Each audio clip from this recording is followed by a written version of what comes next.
শীতের রোদ বড় তাড়াতাড়ি সোনালি থেকে লালচে হয়ে আসে। এই ছুটির দুপুর আমার একার। জানালার ধারে বসি কমলা লেবু আর বইটি নিয়ে। সে বইয়ের পাতায় পাতায় ধরা থাকে কি আশ্চর্য এক জগৎ।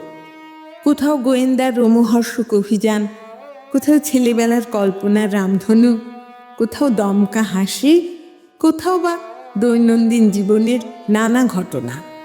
কোথাও কোনো বাগান বাড়িতে গা ছমছমে ভূতের আস্তানা, কোথাও বা রাখা থেকে অদ্ভুত বড়ি, চীনা লণ্ঠন আর বর্মি বাক্স। কিন্তু সবটুকুতে এক হয়ে যায় বাস্তব ও কল্পনা। সবটুকুতে ধরা থাকে আমাদের সেই আশ্চর্য ছেলেবেলা। আর এই সবটুকুর নাম লীলা মজুমদার। শীতের দুপুর শেষ হয় বড় তাড়াতাড়ি। তাকে কবেই বা ধরে রাখতে পেরেছি? আমাদের সেই হারানো দিনে ধরে রাখতে পেরেছি লীলা মজুমদারকে। সেখানে তিনি আমাদের পরম আদরে পাশে বসান, আঁচড়ে দেন চুল, রান্না করে ভাত মেখে খাইয়ে দেন মায়ের মতো। আর তার সঙ্গে রোজ বলেন কত না গল্প। সেই পাতের স্বাদটুকু ধরা থাক এই পর্বগুলিতে, আর থাক মনের গভীরে সেই মানুষটির গল্প। ছেলেবেলা থেকে যত দূরে যাই তত মনের আরো আরো কাছে আসে লীলা মজুমদার।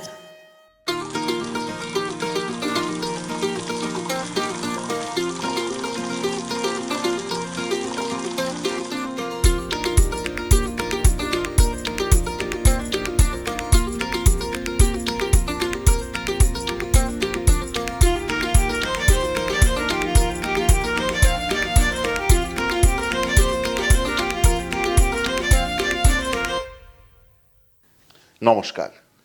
আজকের পর্ব শুরু করব এক বড় মজাদার গল্প দিয়ে। কবিগুরু রবীন্দ্রনাথ ঠাকুরকে লীলা মজুমদারের নিজের হাতে রান্না করে খাওয়াবার গল্প।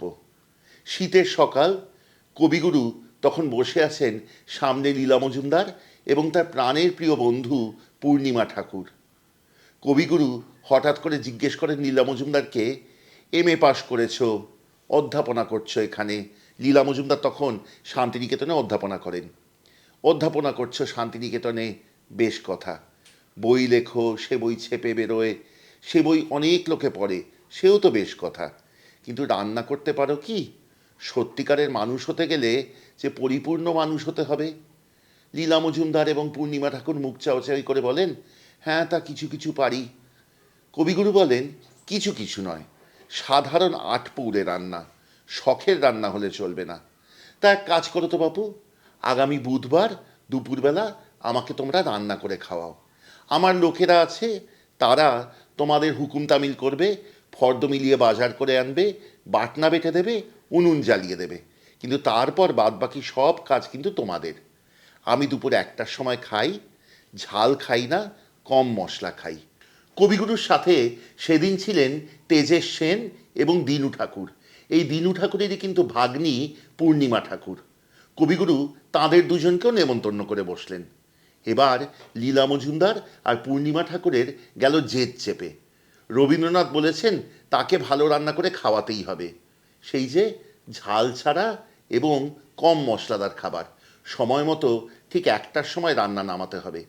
সেদিন লীলা মজুমদার আর পূর্ণিমা ঠাকুর কি কি রান্না করেছিলেন জানেন? তারা করেছিলেন ভাত, তার সাথে ভাজা মুগের ডাল, শীতের সবজি দেওয়া।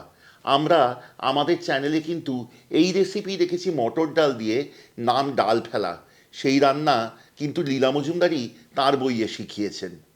ভাত, সেই শীতের সবজি দেওয়া ডাল, তার সাথে ভাজা, তারপর ছিল চাল কুমড়োর ঘন্ট নারকেল দেওয়া, পার্শে মাছের ঝাল, ঝাল ছাড়া কিন্তু। পরে বলছি কিভাবে ঝাল ছাড়া ঝাল রান্না করতে হয়। তাছাড়া ছিল টমেটোর চাটনি এবং পেঁয়াজের পায়েস। এই পেঁয়াজের পায়েসের রেসিপিও কিন্তু বহুদিন আগে আমরা আমাদের চ্যানেল লস্ট অ্যান্ড রেয়ার রেসিপিসে রেখেছি। এবার বলি কি করে ঝাল ছাড়া ঝাল রান্না করতে হয়। এই কায়দাও কিন্তু লীলা মজুমদার শিখেছেন তাঁর পটদিদির কাছ থেকে। যখন ঝোল টকবক করে ফুটবে রান্নার প্রায় শেষ দিকে, তখন সেই ঝোলে ছেড়ে দিন 10-12টি বোটা শুদ্ধ কাঁচা লঙ্কা। ঢাকা দিয়ে রাখুন পরবর্তী 4-5 মিনিট। তারপর ঢাকা খুলে সেই কাঁচা লঙ্কা তুলে ফেলে দিন এবং ঝোল আবারও ঢাকা দিয়ে আঁচ নিভিয়ে রেখে দিন আরও 4-5 মিনিট। কাঁচা লঙ্কার সুগন্ধ ছড়িয়ে পড়বে পুরো রান্নায়, কিন্তু ঝাল হবে না এতটুকু। এখন ভাবলে মনে হয় এ কি আশ্চর্য সমাপতন যে সেই দিন যে দুইজন রবীন্দ্রনাথ ঠাকুরকে রান্না করে খাইয়েছিলেন তাদের দুজনেরই রান্নার বই ভুবন বিখ্যাত। পূর্ণিমা ঠাকুর লিখিত ঠাকুরবাড়ির রান্না এবং লীলা মজুমদারের রান্নার বই। আরও একটি অদ্ভুত মিল হলো যে দুজনের রান্নার বইতেই কিন্তু এমন রান্না দেখা যায় যা ঠিক সাবেক, দেশজ অথবা বহু পুরনো রান্না এমন নয়, ঘরোয়া রান্নাও নয়। সেই রবীন্দ্রনাথ বলেছিলেন শুধু শখের রান্না নয়, ঘরোয়া রান্নাও শিখতে হবে। ঘরোয়া রান্নার হদিস তো আছেই, তার সাথে শখের রান্নাই বা বাদ পড়ে কেন? আমরা পূর্ণিমা ঠাকুরের রান্নায় দেখেছি ফিলিপিনি মুরগি, আর লীলা মজুমদারের রান্নায় দেখি আন্দালুসি মুরগি। চলুন শিখি। এই রান্নাটি আমরা পেয়েছি শ্রীমতী লীলা মজুমদার ও শ্রীমতী কমলা চট্টোপাধ্যায় লিখিত রান্নার বই নামক বইটি থেকে। এর জন্য প্রকাশক আনন্দ পাবলিশার্স প্রাইভেট লিমিটেডকে জানাই অকুণ্ঠ ধন্যবাদ। আন্দালুসি মুরগি কিন্তু একটি ওয়ান পট মিল, অর্থাৎ এই রান্নাটি নিজেই স্বয়ংসম্পূর্ণ এবং একে কিছু দিয়ে খাওয়ার প্রয়োজন নেই। এই রান্নার জন্য প্রথমে বেটে নিতে হবে বেশ কয়েকটি মশলা। তা হলো এই আন্দালুসি মুরগির মশলা। সেই বাটনাটুকু করে নিই, তারপর মূল রান্নায় প্রবেশ করব। তবে হ্যাঁ, আরেকটি কথা বলি, এই রান্না কিন্তু অতি সুস্বাস্থ্যকর রান্না। একসাথে বেটে নিন 2 টেবিল চামচ কালো সর্ষে, 2 টেবিল চামচ আদা কুচি, 2 টেবিল চামচ জিরে, 1 টেবিল চামচ গোটা গোলমরিচের দানা, 3 টেবিল চামচ পোস্ত, 1.5 চা চামচ পরিমাণ হলুদ গুঁড়ো ও খানিকটা জল।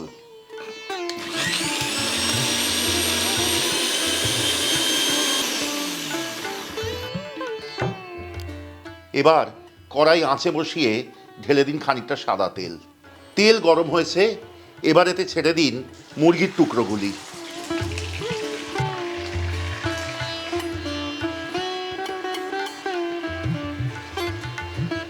মুরগিতে সুন্দর রং ধরতে শুরু করেছে। এবার রান্নাতে যোগ করুন 2টি বড় পেঁয়াজ কুচি, চাকচাক করে কাটা গোটা 2 গাজর, বেশ খানিকটা কারি পাতা এবং কষান পরবর্তী মিনিট 2 থেকে 3।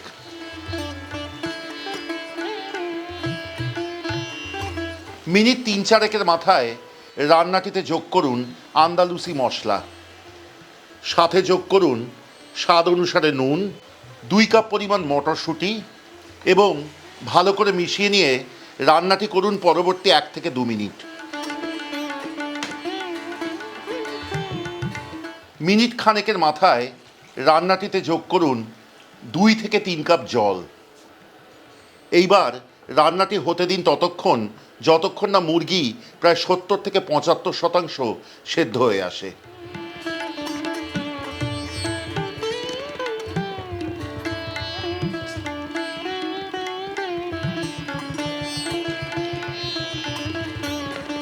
মিনিট 10 মাথায় এই রান্নায় ঢেলে দিন গোবিন্দভোগ চাল। আমি দিয়েছি 250 গ্রাম।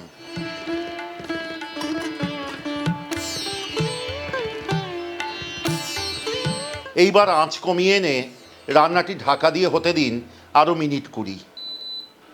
মিনিট 20 মাথায় যখন ঢাকা খুলবেন তখন দেখবেন সুন্দর সোনালি রঙের আন্দালুসি মুরগি তৈরি।